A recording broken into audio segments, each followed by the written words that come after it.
Le corps sans vie d'une jeune fille est découvert le long d'une route, près de conduits d'évacuation. Si parvenir à l'identifier ne prend que quelques heures, retrouver son assassin est une toute autre affaire. C'est un prédateur qui chasse les jeunes filles. Il a commencé à me frapper, à m'étrangler. Il m'a dit, vous croyez que j'ai l'habitude de faire ça? Il se pourrait très bien qu'il n'y ait aucun lien entre la victime et son agresseur. Il a sorti un couteau et il a mis sa main sur ma bouche. Il allait me tuer. Grâce à Dieu, elle a repris connaissance et elle a pu nager jusqu'à l'autre rive. Il est capital que les citoyens se sentent protégés. Entre policiers et meurtriers, qui gagnera cette course contre la montre? On avait peur que si on ne le retrouve pas très vite, il continue à tuer. Bonjour. Soyez les bienvenus sur ce plateau pour cette nouvelle enquête impossible inédite. Elle va vous entraîner dans les coulisses des affaires criminelles, comme si vous étiez un expert de la police scientifique. À Brisbane, une jeune fille est sauvagement agressée et son corps est abandonné sans vie en contrebas d'une route. La tâche des enquêteurs est double. Identifier la victime et son assassin. Les indices font défaut. Seules des traces de sang sont visibles sur la scène de crime. Par malchance, il est du groupe O. C'est le plus répandu en Australie puisque une personne sur deux appartient à ce groupe. Au lieu de relancer l'enquête, cette découverte consterne les policiers. Quand je suis arrivé sur les lieux du crime, j'ai trouvé que l'endroit était complètement abandonné. Et bien que la route ne soit pas très loin, on se serait cru à des kilomètres de la civilisation. Il y avait plusieurs conduits d'évacuation d'eau en contrebas de la route, à une distance d'environ 15 ou 20 mètres. On entendait très bien les voitures défiler sur la route, mais on ne pouvait pas les apercevoir, et on était à l'abri des regards. Le corps était allongé sur le dos. Il reposait nu sur une plateforme en béton à la sortie des conduits d'évacuation. Elle avait reçu 4 coups de couteau à l'abdomen et à la poitrine. Les blessures étaient proches les unes des autres. Apparemment, on l'avait frappée avec beaucoup de frénésie et d'acharnement. Et d'après ce que j'ai pu constater cette nuit-là, c'est le cœur que visait l'assassin. Elle avait également un bleu sur le front. Elle avait forcément dû être commotionnée, voire inconsciente à un moment donné. Son corps était plein de boue. Elle avait la peau décolorée par endroits et on pouvait voir aussi bien sur elle que sur le sol qu'elle avait été traînée sur plusieurs mètres. Il y avait des marques parfaitement linéaires qui correspondaient en tout point à celles d'un corps qui aurait été traîné sans résister. Mais ces marques ne s'accompagnaient pas de traces de sang, comme on pouvait s'y attendre si elle avait été poignardée sur le gazon.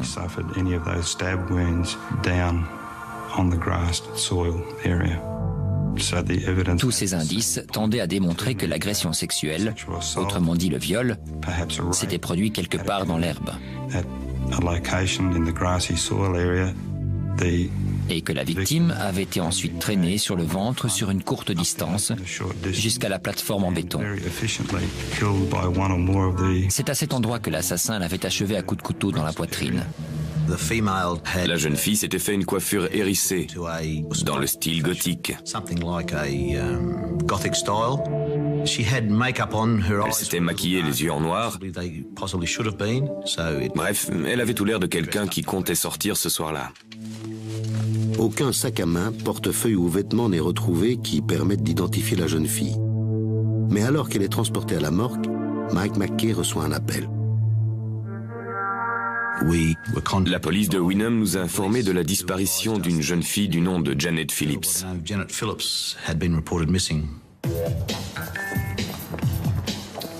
Janet Phillips, une jeune fille de 15 ans, s'est rendue à une soirée pour fêter un anniversaire.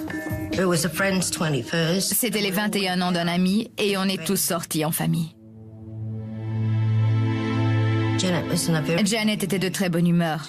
Elle avait passé tout l'après-midi à se pomponner pour être parfaite. On a même pris une photo d'elle. Le lendemain matin, je suis allée voir si elle était rentrée, mais elle n'était pas là. Je me suis tout de suite inquiétée. Ce n'était pas dans ses habitudes. Elle s'arrangeait toujours pour me passer un coup de fil. C'était la règle. Et au plus profond de moi-même, je savais qu'il lui était arrivé quelque chose. La police a rendu public le nom d'une jeune fille de 15 ans dont le corps dénudé a été retrouvé devant un conduit d'évacuation à Mansfield, dans la banlieue de Brisbane. La jeune Janet Phillips, originaire de l'Utah, a été poignardée plusieurs fois. La lycéenne avait été vue pour la dernière fois en compagnie de ses parents à un barbecue dans la banlieue voisine de Wynnum. On a interrogé tous ceux qui se trouvaient à la fête le soir du 18 juillet, aussi bien les hommes que les femmes. On voulait savoir si l'un des invités aurait pu être responsable de la mort de Janet. Il semblait que Janet s'était bien amusée. Elle n'avait pas bu une goutte d'alcool, que du soda.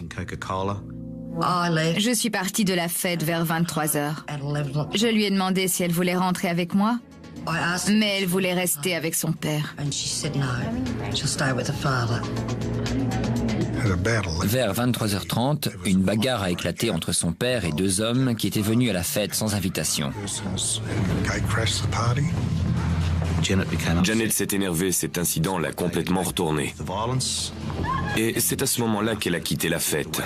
Elle était complètement bouleversée. Janet Phillips est assassinée quelques heures après cet événement fâcheux. Les policiers doivent-ils orienter leurs recherches en direction des invités de la fête, notamment vers les deux hommes qui ont provoqué la bagarre? Ou doivent-ils envisager que l'adolescente a croisé son agresseur quelque part sur la route du retour? Pour le déterminer, ils poursuivent l'analyse des indices. Et ils découvrent bientôt un élément déterminant. C'était un vrai petit ange. Voilà comment Bob Turner nous a décrit sa jeune nièce de 15 ans, retrouvée poignardée à mort à la sortie de l'autoroute hier en fin d'après-midi. Deux jeunes garçons ont trouvé le corps dans un conduit d'évacuation à la tombée de la nuit. Les autorités attendent les résultats de l'autopsie pour savoir s'il y a eu viol. Elle a reçu 2 coups de couteau en plein cœur, dont l'un a complètement transpercé l'organe.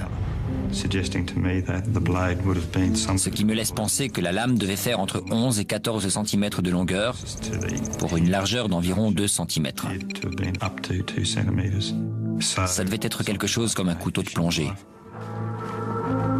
Après avoir perdu connaissance à cause d'un violent coup à la tête, Janet n'a rien pu faire pour se défendre. Et si l'assassin n'a laissé aucun cheveu, ni aucune fibre sur le lieu du crime, il a laissé des traces de sperme. Janet a donc bien été violée. Ce n'était pas le genre de fille à faire n'importe quoi, à disparaître comme ça. Ses parents ont toujours été très stricts avec elle. Ça n'aurait jamais dû arriver à une fille comme elle. Le lendemain, on est venu inspecter la scène du crime une deuxième fois, mais cette fois à la lumière du jour. On a commencé par passer le périmètre au peigne fin. On a ramassé des boucles d'oreilles et des boutons de chemise près de l'endroit où on avait retrouvé le corps de Janet. Et très vite, on a eu la confirmation qu'il s'agissait bien de ces boucles d'oreilles et de ces boutons de chemise. Pourtant, aucune trace de ses chaussures, de sa jupe ou de sa chemise blanche. Il y avait 3 empreintes partielles de pas sur la plateforme, et l'une d'entre elles continuait jusqu'à la partie mouillée du béton, à côté de l'entrée du conduit. Toutes les empreintes correspondaient au même type de chaussures avec des semelles identiques, au niveau de la taille et de la forme. On a également découvert des empreintes partielles de pneus. Des traces qui se trouvent juste un peu à l'écart de la route. Un endroit idéal pour se garer. La police pense désormais que Janet a été enlevée, conduite ici en voiture. Un trajet de 15 minutes depuis la fête. Janet a été vue vivante pour la dernière fois hier vers 1h du matin au cours d'un anniversaire où elle s'était rendue en compagnie de ses parents. Elle se serait disputée avec quelqu'un avant de quitter la fête seule. Très en colère, Janet a entamé le trajet de 2 km du Catholic Hall jusque chez elle à l'insu de ses parents. Elle aurait croisé la route de son assassin pendant le trajet et la police en appelle à quiconque pourrait lui fournir des informations. On a tout d'abord centré l'enquête sur les hommes présents à la fête. Janet avait été vue en train de se disputer avec un jeune homme dans les escaliers. On a fait une description de ce jeune homme qui est devenu le suspect numéro 1. Mais le jeune homme à la chemise bleue n'est pas le seul homme qui intéresse la police cette nuit-là. Il y avait pas mal de gens à cette fête avec un casier judiciaire pour des affaires d'agression, de détention de drogue et d'agression sexuelle. Tout cela était donc des suspects. Et on a dû mener une enquête sur chacun d'eux pour déterminer leur part de responsabilité dans la mort de Janet. Certaines des versions données par les suspects se sont avérées fausses. Certains nous ont donné l'heure de leur départ et la façon dont ils étaient rentrés chez eux. Mais après enquête, on a su qu'ils avaient menti. Les invités surprises avaient tous deux un mobile. Ils auraient pu se venger de l'altercation avec le père de Janet qui les avait jetés dehors. Janet a quitté la fête vers 1h du matin, juste après l'incident. A-t-elle été suivie par les fauteurs de troubles? A-t-elle attiré l'attention d'un autre invité? En rentrant chez elle, a-t-elle eu la malchance de croiser la route d'un rôdeur ou d'un pervers? Pour tenter de le déterminer, les enquêteurs lancent un appel à témoins. Parviendront-ils à reconstituer avec suffisamment de précision la chronologie des événements qui se sont déroulés juste avant le meurtre? Janet a été vue à plusieurs reprises cette nuit-là. On l'a d'abord vue assise à un arrêt de bus à côté d'une pharmacie de la rue principale, puis par terre dans le caniveau près d'un rond-point. Elle était en piteux état. Apparemment, une Commodore bleue serait passée devant elle avant de faire marche arrière pour s'arrêter à sa hauteur. Mais l'enquête n'a pas pu dire si c'était bien Janet ou non. Elle aurait été vue vivante pour la dernière fois vers 00h30 devant cette pharmacie en face de l'endroit où se passait la fête. Ses chaussures, ses bijoux et des boutons de chemise ont été retrouvés, mais ses habits et l'arme du crime, toujours pas. Quelqu'un avait retrouvé une paire de chaussures derrière une boutique près de l'endroit où Janet avait été vue pour la dernière fois. On a eu la preuve qu'elles appartenaient à Janet et on a décidé d'approfondir cette piste. Parce que l'assassin avait pu la repérer ici, la suivre, ou bien c'était peut-être ici qu'elle avait laissé ses chaussures.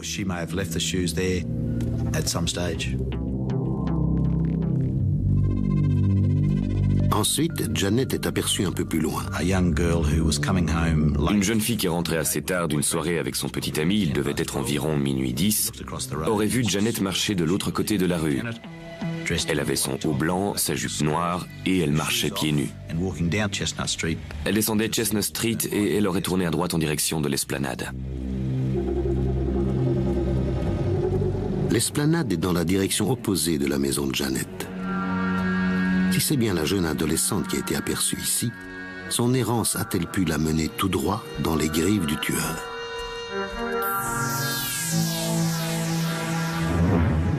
Les policiers font du bon travail, mais espérons pour eux qu'ils attrapent cet assassin au plus vite, parce que je vous garantis qu'on est quelques-uns à rêver de lui mettre la main dessus.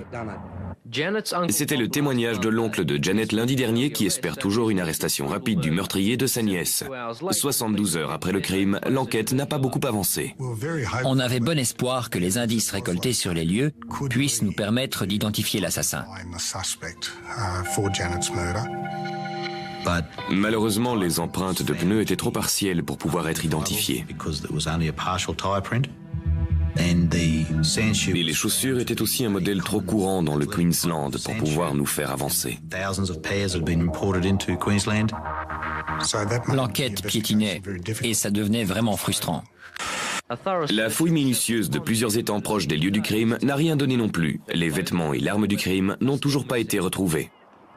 On a retrouvé un grand nombre de couteaux cachés dans les arbres et les buissons sur le bas-côté de la route ou près des berges. On a donc vérifié la provenance et les antécédents de chaque couteau et déterminé si ces caractéristiques correspondaient aux blessures de Janet.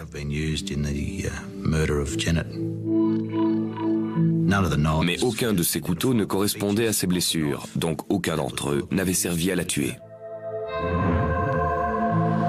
La police est certaine d'au moins une chose, le tueur est un homme. On a fait faire des analyses sur le sperme qui nous ont permis de savoir que l'homme était du groupe sanguin O.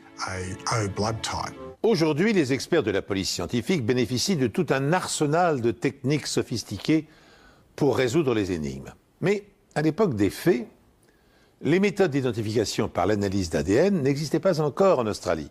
Par conséquent, le tueur de Brisbane ne peut pas être identifié grâce au sperme et au sang laissés sur la scène de crime. Il faut rappeler pour mémoire que la double hélice de l'ADN a été découverte en 1953 et que son emploi dans les affaires criminelles n'a été expérimenté en Grande-Bretagne qu'à partir de 1987 par le biologiste Alex Jeffries. Et à cette occasion, Jeffries avait permis d'innocenter un suspect en réalisant des tests auprès de 5000 hommes. Dans l'affaire qui nous intéresse, les policiers doivent se contenter de trier les hommes présents à la soirée fatale en fonction de leur groupe sanguin. On a demandé aux hommes présents à la fête de bien vouloir nous donner leur sang et leur salive. Et entre un tiers et un quart correspondaient au groupe sanguin du tueur. Du coup, on a pu vérifier de plus près leur alibi, leur déposition et tout faire pour savoir s'ils étaient coupables ou innocents.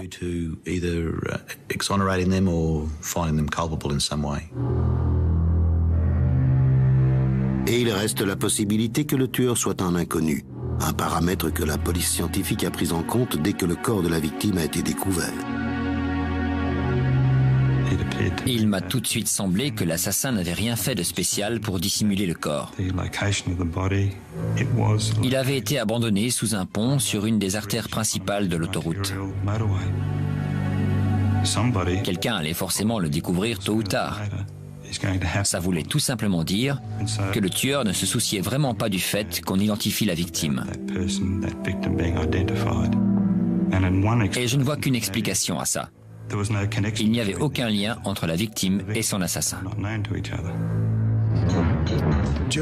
Dans le cadre de l'enquête, on s'est aussi intéressé aux criminels récemment libérés de prison. Et l'un d'entre eux s'appelait Lloyd Clark Fletcher. Lloyd Fletcher avait été condamné pour viol et tentative de meurtre sur une jeune fille dans la banlieue d'Innersville.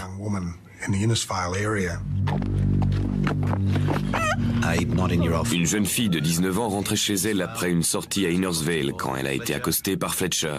Il l'a traînée de force jusqu'à la Johnston River. Là, il l'a frappée jusqu'à ce qu'elle perde connaissance.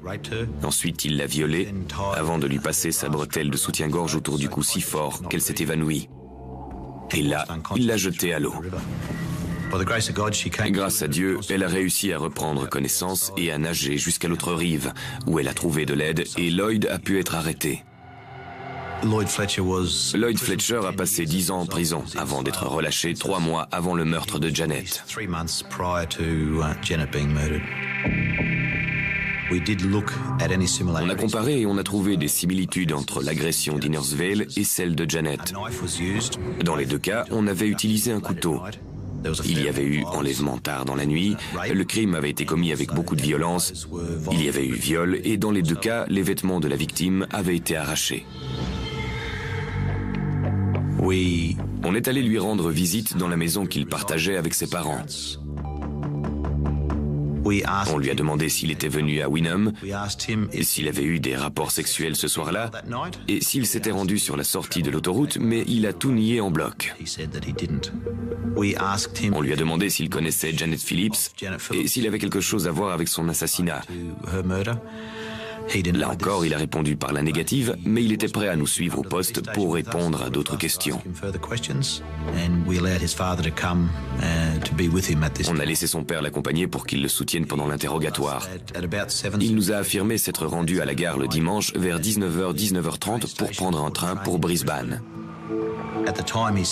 Il nous a également décrit son apparence. Il disait avoir porté tout l'accoutrement du cow-boy, du Stetson aux bottes en passant par le jean. Il a affirmé être descendu en ville au bar de l'hôtel Lennon's, puis sur le coup de 23h, 23h30, avoir été pris en stop par un break, peut-être de marque Holden.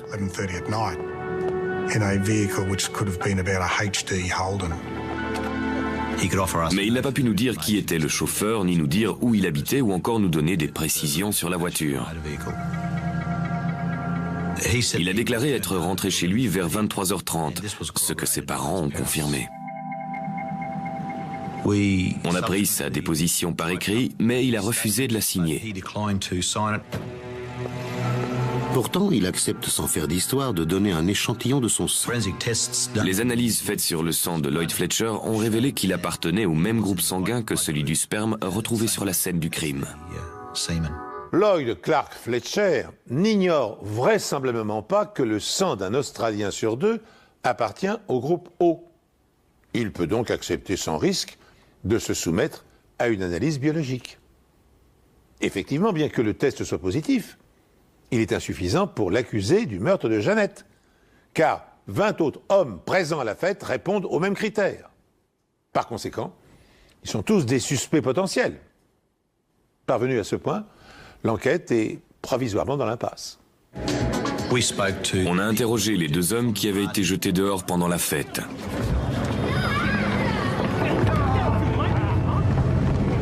Ils ont fait une déposition, nous ont fourni un alibi qu'on a bien sûr vérifié. La police vérifie également les alibis de tous les hommes présents à l'anniversaire. Mais la version de Lloyd Fletcher est tout sauf convaincante. Il nous a dit qu'il s'était rendu en ville dans un hôtel habillé en cow-boy.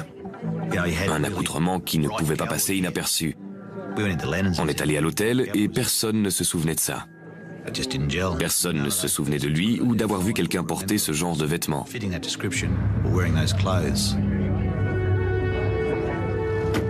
On n'a jamais retrouvé le type qui l'a ramené chez lui, et son seul alibi était celui fourni par ses parents. L'endroit est calme et paisible. Rien qui ne puisse laisser croire qu'un meurtre sauvage s'est produit il y a moins de 2 semaines. Malgré les efforts soutenus de 20 inspecteurs, l'assassin de Janet Phillips n'a toujours pas été retrouvé. Selon la police, ce serait peut-être quelqu'un de la région. La police cherche également plus d'informations sur des véhicules repérés dans les environs le matin du meurtre. On a décidé de mettre un panneau sur le bas-côté dans l'espoir que peut-être ça déciderait ceux qui ont vu quelque chose à se manifester.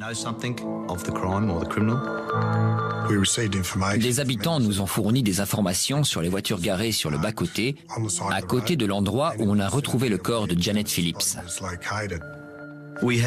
Plusieurs témoignages ont décrit une Datsun 180B bariolée garée sur le bas-côté juste au-dessus du lieu du crime et qui stationnait depuis le début de la soirée, ou plutôt au petit matin. Et à peu près une heure et demie plus tard, des témoins auraient vu cette même voiture garée de l'autre côté de l'autoroute. Ça nous a tout de suite mis la puce à l'oreille parce que Lloyd Fletcher possédait justement ce même modèle de voiture.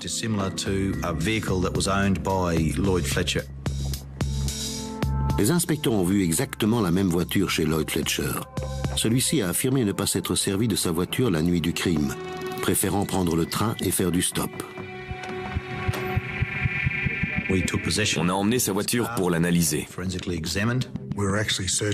On espérait trouver des cheveux ou des fibres qui auraient pu tomber des vêtements de Janet. Malheureusement, on n'a rien trouvé dans la voiture qui fasse avancer l'enquête. Bien qu'aucune charge ne puisse être retenue contre Lloyd Fletcher, la police continue de le surveiller étroitement. Après tout, Fletcher n'a-t-il pas été déjà arrêté et condamné pour l'agression d'une autre jeune fille dans des conditions étrangement similaires? Ne possède-t-il pas une voiture de marque Datsun, dont un modèle identique a été repéré par des passants sur le bord de la route? Son alibi, enfin, ne repose-t-il pas sur l'unique témoignage de ses parents qui affirment qu'ils se trouvaient en leur compagnie à l'heure du crime. La surveillance apporte bientôt des premiers résultats. Arrêté pour avoir commis des infractions au code de la route et ne pas avoir respecté les modalités de sa mise en liberté conditionnelle, Fletcher est incarcéré et mis provisoirement hors d'état de nuire à nouveau.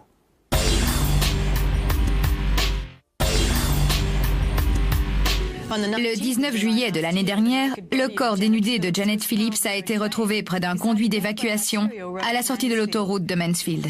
Aujourd'hui, un pathologiste est venu expliquer à la cour qu'elle avait tout d'abord été frappée jusqu'à perdre connaissance, puis traînée sur plusieurs mètres jusqu'au conduit et enfin poignardée à 4 reprises. Selon le commissaire McKay, l'enquête minutieuse menée par la police n'a toujours rien donné. En conclusion de l'enquête, le coroner a ouvert une information judiciaire sans pouvoir citer le ou les responsables de sa mort. Le meurtre de Janet vient garnir l'étagère des affaires non classées. La police ne veut pas l'enterrer pour autant et garde un œil sur le suspect principal. 2 ans après la mort de Janet, Fletcher, maintenant âgé de 31 ans, se retrouve à nouveau devant la justice, mais cette fois-ci dans un autre état.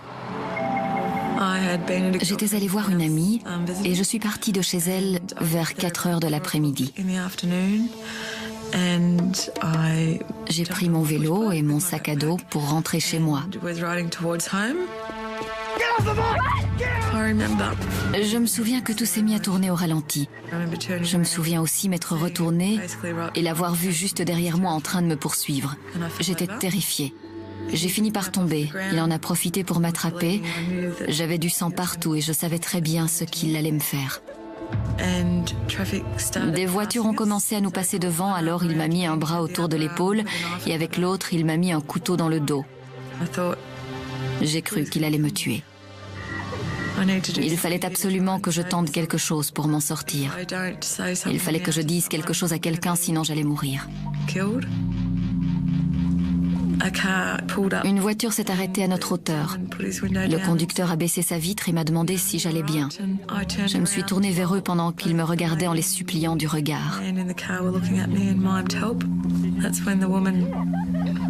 Et à ce moment-là, la passagère a littéralement sauté de son siège en hurlant « Mon Dieu, on est en train de la violer !» Et ils sont tous les deux sortis de la voiture pour me venir en aide. Entre-temps, d'autres voitures se sont arrêtées et tout le monde l'a pris en chasse. Ils ont réussi à l'attraper au milieu des ronces et la police est arrivée pour l'arrêter. J'ai toujours dit qu'il avait un regard de démon. C'était vraiment un type affreux. On s'est rendu compte qu'il ne changeait pas ses méthodes. Il les attirait toujours en dehors de la route, il se servait toujours d'un couteau et il était très violent. Mike McKay se rend immédiatement à Victoria. Il vient tout juste d'avoir le témoignage du père de Lloyd Fletcher, dans lequel il avoue que son fils leur a menti. Lloyd Fletcher a bel et bien pris sa voiture le soir du meurtre de Janet Phillips, et il est rentré chez lui plus tard que ce qu'il a affirmé.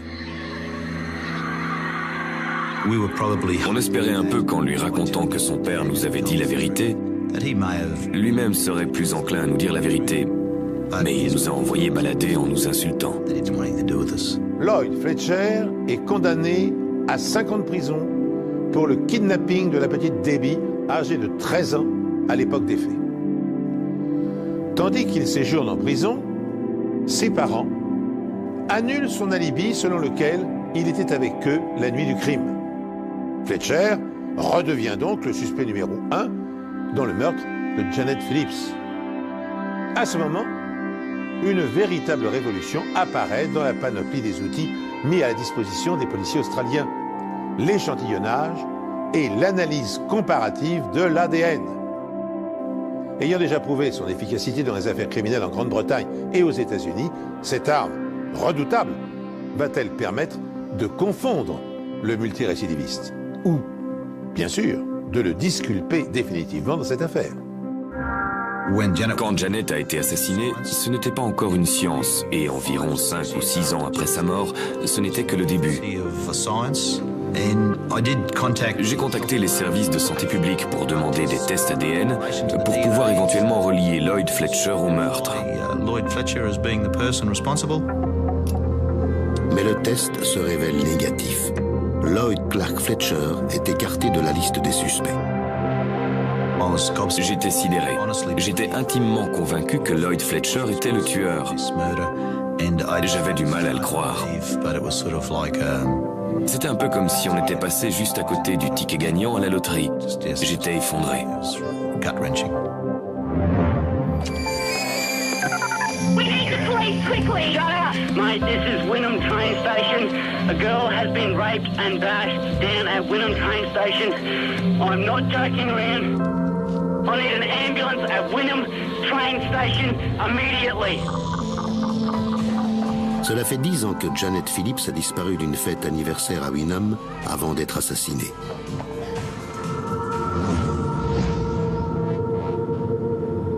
C'est maintenant au tour d'une autre jeune fille d'être agressée dans le même secteur.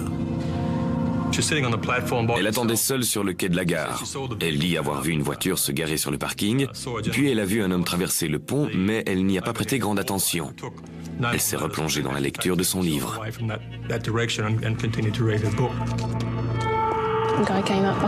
Le type est arrivé par derrière, il m'a mis la main sur la bouche et un couteau dans le dos.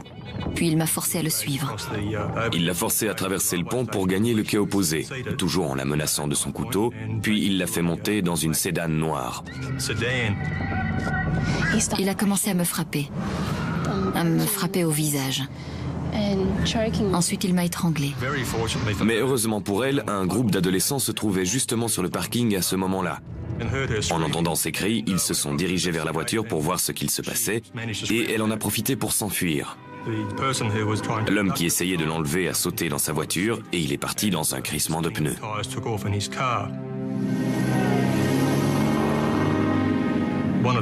Un des jeunes a jeté une pierre sur la voiture et a cassé la vitre avant. Une équipe de la police scientifique est venue ramasser les débris de verre, prendre des photos, bref, la routine. La jeune fille avait été frappée violemment. Elle avait des blessures graves au visage. Je crois que j'ai dû perdre connaissance pendant 10 minutes. Quand je me suis réveillée, j'avais les mains attachées avec une corde. Les liens m'avaient aussi brûlé les chevilles. Et là, je commençais à me dire que j'allais devenir un de ces corps qu'on repêche dans le port. Après avoir recueilli le témoignage des 4 adolescents et d'Anna, on a établi une sorte de portrait robot de l'agresseur. Ils l'ont tous décrit comme un homme de taille moyenne, avec des cheveux bruns un peu grisonnants et une barbe. La voiture était de couleur sombre, peut-être une Nissan d'après les témoins. Au cours d'une horrible agression à la gare de Wynnum, une adolescente de 16 ans a été enlevée sous la menace d'un couteau. Elle a heureusement réussi à s'échapper. On a volontairement surexposé l'affaire dans les médias. Ça a marché parce qu'on a fini par recevoir un appel anonyme très intéressant. Cette personne m'a dit qu'elle pensait que l'agresseur se nommait Lloyd Fletcher. Et dès que j'ai entendu ce nom, ça a fait tilt de mon esprit parce que je me souvenais qu'il avait été impliqué dans une affaire similaire en 1977 dans le Queensland. Il avait été suspecté du meurtre de Janet Phillips et il avait été condamné pour tentative d'enlèvement d'une jeune fille dans l'État de Victoria. Lloyd Fletcher a été libéré d'une prison de l'État de Victoria après n'avoir fait que 3 ans sur les 5 prévus. 4 ans plus tard, la police retourne le voir chez ses parents. Lloyd Clark Fletcher est venu nous rejoindre sous la véranda et il m'a tout de suite surpris en me disant « Je savais que vous viendriez ». Je lui ai demandé pourquoi et il m'a répondu « Vous croyez que c'est dans mes habitudes de faire ça ?» Il nous a raconté qu'il était allé dans une boîte de nuit de la ville, qu'il avait bu quelques whisky, seul, sans parler à personne. Ce qui m'a frappé, c'est qu'il avait donné quasiment la même version en 1977. Il nous a laissé emmener sa voiture de marque Nissan au labo. Elle était d'une affreuse couleur noire. Même l'intérieur était tout noir. Ce n'est sûrement pas le genre de voiture que j'aurais conduit, surtout quand on veut trouver une nouvelle copine. Il n'y avait que du noir partout. La couleur sombre et l'allure de la voiture sont très proches de la description des témoins de la gare. Mais il y a un problème. Les vitres de la voiture sont en parfait état. La jeune femme qui avait téléphoné nous a rappelé. En fait, c'était une nièce de Lloyd Fletcher. Il l'avait appelée le dimanche matin très tôt pour lui dire qu'il voulait passer la voir. Il est arrivé avec du sang sur ses vêtements et une vitre de sa voiture brisée. Il lui a raconté qu'il s'était retrouvé au milieu d'une bagarre et que sa vitre aurait été brisée par un projectile. D'après elle, il a retiré les housses de ses sièges de voiture et il est parti faire changer la vitre. Avant de partir, il met ses vêtements tachés de sang à la machine et il emprunte l'aspirateur de sa nièce pour nettoyer sa voiture. À mon avis, s'il a accepté de nous laisser voir sa voiture, c'est parce qu'il l'avait nettoyée de fond en comble, qu'il avait eu le temps de changer la vitre, et il était sûr qu'on ne trouverait aucune preuve.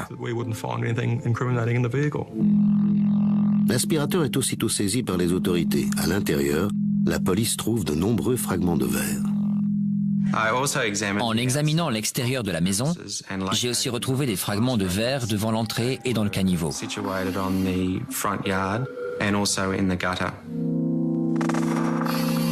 Il faut maintenant prouver que Fletcher a bien fait poser une nouvelle vitre. Il a affirmé à la police qu'il n'avait pas remplacé le moindre élément de sa voiture. Quand les vitres d'origine sont posées sur une voiture au moment de l'assemblage, elles ont toutes un code unique. Et ici, la vitre côté conducteur avait un code différent de celui des trois autres. J'ai tout de suite pensé que la vitre côté conducteur avait été remplacée. Fletcher a menti. Et ce n'est pas tout. À la suite de ma découverte, j'ai démonté la garniture de portière côté conducteur. Et j'ai remarqué qu'il y avait des fragments de verre dans le cadre de la porte.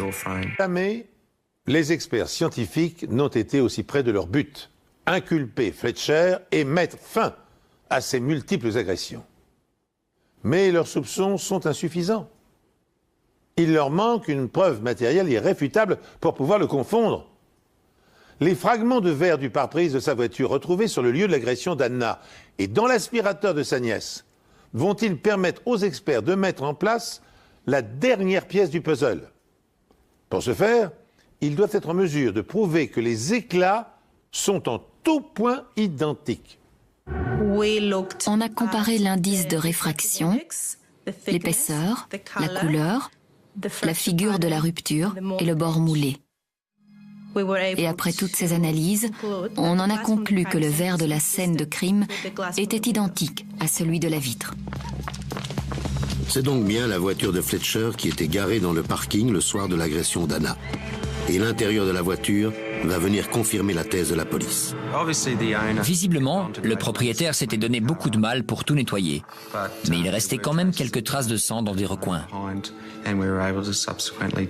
On a comparé l'ADN de ce sang à celui de la victime et ils étaient parfaitement identiques. La police retourne chez les parents de Fletcher avec un mandat d'arrêt. Mais le suspect a disparu. On avait peur que si on ne le retrouve pas très vite, il continue à tuer.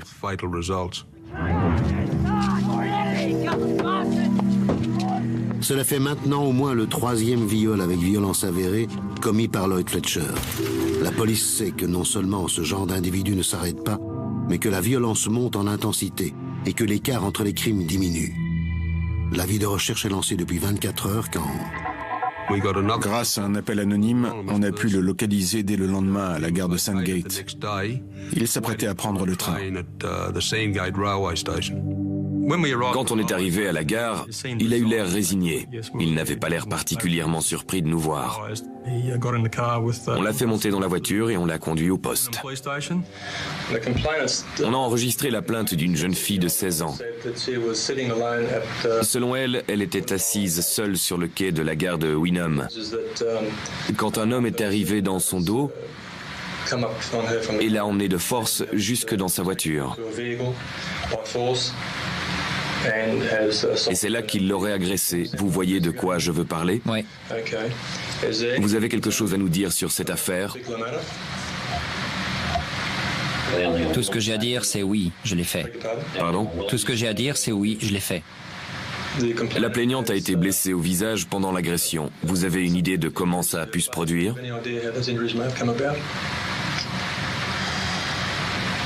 C'est moi qui l'ai agressée. Vous pouvez me dire comment? Je l'ai frappée. La jeune fille a affirmé que son agresseur l'avait étranglée jusqu'à lui faire perdre connaissance. Vous vous souvenez avoir fait ça? Non. Non. Absolument pas. Quand on l'a retrouvée, la jeune fille avait les mains attachées avec de la corde. Vous avez une idée de comment c'est arrivé? Non. Vous ne vous souvenez pas de la corde? Non. Comment pouvez-vous vous en souvenir, Lloyd? Comment vous savez que vous l'avez fait si vous avez oublié tout ça? Vous m'avez dit que vous aviez des preuves contre moi. Écoutez, on vous a dit certaines choses, mais là, on vous demande ce dont vous vous souvenez de ce jour-là, de cette nuit-là. Je me souviens être allé au Harvey's. J'ai commencé à boire. Ensuite, je suis allé à Wynnum. Il a prétexté des trous noirs. Ok, vous pouvez me décrire la fille? Non. Vous vous souvenez de la couleur de sa peau? Non. Je n'ai pas cru une seconde à son histoire de trou noir. Il nous en avait dit juste assez pour qu'on sache que c'était lui, mais il avait voulu garder ses petits secrets. On vous accuse d'avoir utilisé un couteau. C'est la vérité, n'est-ce pas? Je ne possède aucun couteau à part un couteau de pêche de cette taille-là qui se trouve dans mon sac de pêche à la maison. Lloyd Fletcher, qui a maintenant 39 ans, est accusé d'agression sexuelle sur la jeune Anna. Ça ne m'a pas surpris que Lloyd Fletcher récidive. Bien sûr, on était soulagés qu'il soit mis sous les verrous, mais en plus, ça nous donnait l'opportunité de le réinterroger sur l'affaire Janet Phillips. Le commissaire McKay est convaincu depuis le début de l'enquête que Lloyd Fletcher est coupable du meurtre de Janet Phillips. Mais un élément capital joue en sa défaveur. Le test ADN l'a disculpé. Et en cas de procès, cet argument sera utilisé par l'avocat de la défense. Estimant que les tests biologiques ne sont pas encore fiables à 100% et jouant son va-tout, McKay demande au laboratoire de la police de réaliser une contre-expertise. Les résultats seront cette fois déterminants, dans un sens comme dans l'autre, pour l'innocenté ou l'inculpé. Et cette fois, il correspondait. Il y avait une chance sur 4,9 millions que ce ne soit pas le sien. Du coup, on leur a demandé ce qu'il s'était passé la première fois. Quand j'ai demandé une première comparaison entre le sperme et le sang de Lloyd Fletcher au centre John Tanks, ils se sont apparemment trompés d'échantillons de sang.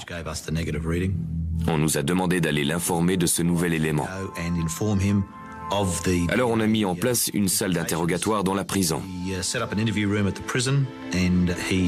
Il est arrivé et je lui ai tout de suite demandé s'il acceptait de répondre à d'autres questions concernant l'affaire Janet Phillips. Mais une fois encore, il nous a envoyé balader. Il a refusé catégoriquement de parler à Michael ou à moi. Il ne voulait pas entendre parler de nous. Apparemment, il l'avait déjà interrogé à plusieurs reprises. Et il n'avait pas l'air du tout de les apprécier. Il accepte finalement d'être interrogé par Peter Scanlon. Le type du labo a comparé les échantillons de sang. Les résultats montrent une correspondance entre le sperme retrouvé dans le corps de Janet Phillips et votre sang. Vous pouvez nous expliquer pourquoi un scientifique qualifié en arrive à ce résultat? Non.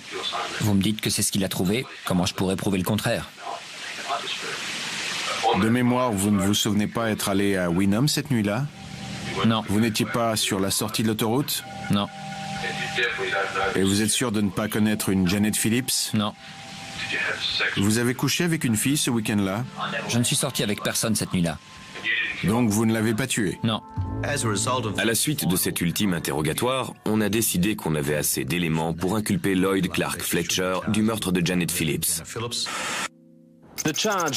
L'accusé, un ancien ouvrier de 39 ans, a été escorté ce matin par la police au tribunal de Wynnum. Il a pu entendre les charges de meurtre qui pèsent contre lui. L'affaire remonte à juillet 87 quand Lloyd Clark Fletcher aurait enlevé, violé puis poignardé à mort la jeune Janet Phillips âgée de 15 ans. On n'abandonne pas, on n'oublie pas et de temps en temps, ça nous réussit. Je n'arrivais pas à y croire. Après toutes ces années, c'était bien lui. 12 ans de cavale.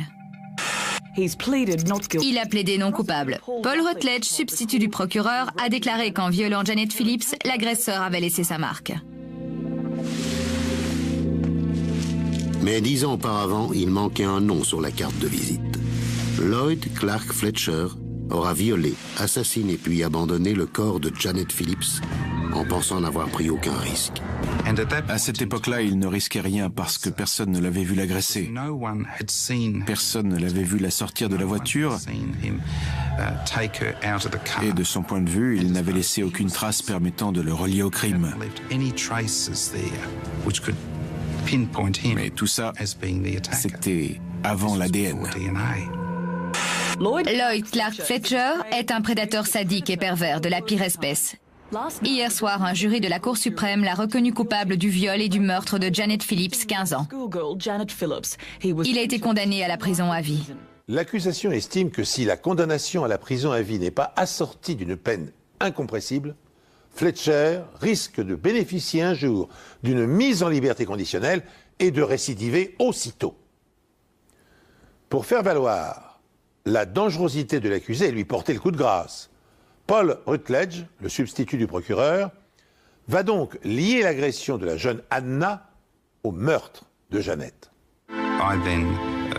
Je n'ai fait qu'instruire l'affaire Anna devant la cour. J'ai mis l'accent sur le nombre malsain d'agressions qu'il avait pu commettre sur des femmes.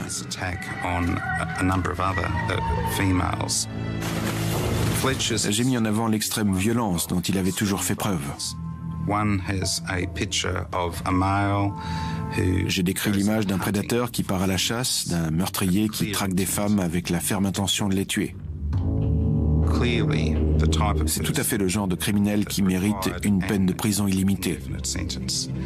Il représente clairement un danger pour la société. Aujourd'hui, un grand jury a mis un terme définitif au crime horrible de Fletcher en le condamnant à une peine illimitée. Il mourra donc en prison. Lloyd Clark Fletcher va enfin payer pour les crimes qu'il a commis pendant 20 ans. Mais en regardant son histoire de plus près, la police reste convaincue qu'elle n'est pas au bout de ses surprises. Dans la police, on dit souvent qu'on se fait rarement attraper pour tous ces crimes. Et je reste convaincu qu'il en a commis encore bien d'autres. Malheureusement, on n'a aucune preuve. Si je me fie à mon expérience, je pense qu'on doit lui poser d'autres questions et qu'il est loin de nous avoir tout dit. Je pense qu'il récidivera si on le laisse sortir un jour. Il est à sa place en prison. Et je remercie Dieu des progrès de la science et de nous avoir donné l'ADN. Au grand soulagement des jeunes filles et de leurs familles, Lloyd Fletcher achèvera en prison sa sinistre carrière de prédateur. Cette affaire fait aujourd'hui partie de l'histoire de la police scientifique australienne, puisqu'elle a été l'une des premières à permettre de confondre un assassin grâce à sa signature ADN. Dès le début de l'emploi de cette méthode, un certain nombre de questions techniques et déontologiques se sont posées. Pour éviter les risques d'erreur, comment s'assurer que la collecte des échantillons et leur traitement soient réalisés dans de bonnes conditions? Comment garantir l'indépendance et la compétence scientifique des laboratoires? Enfin, comment parvenir à abaisser le coût des analyses incompatibles avec les budgets dont dispose la police? Aujourd'hui, 20 ans plus tard, ces questions ont trouvé des réponses satisfaisantes et l'échantillonnage de l'ADN des suspects est devenu un outil essentiel dans la panoplie des enquêteurs et de la justice. Car si les tests apportent des preuves matérielles à l'accusation, ils permettent aussi d'innocenter des suspects incriminés à tort. Ainsi, dès 1987, grâce à l'ADN, un homme avait été remis en liberté après avoir purgé 10 mois de prison et subi les sévices de ses codétenus parce qu'il était accusé sans preuve d'avoir violé une jeune fille handicapée mentale. L'analyse tardive de traces de sperme l'avait définitivement disculpé. C'est sur cette note optimiste que s'achève cette émission.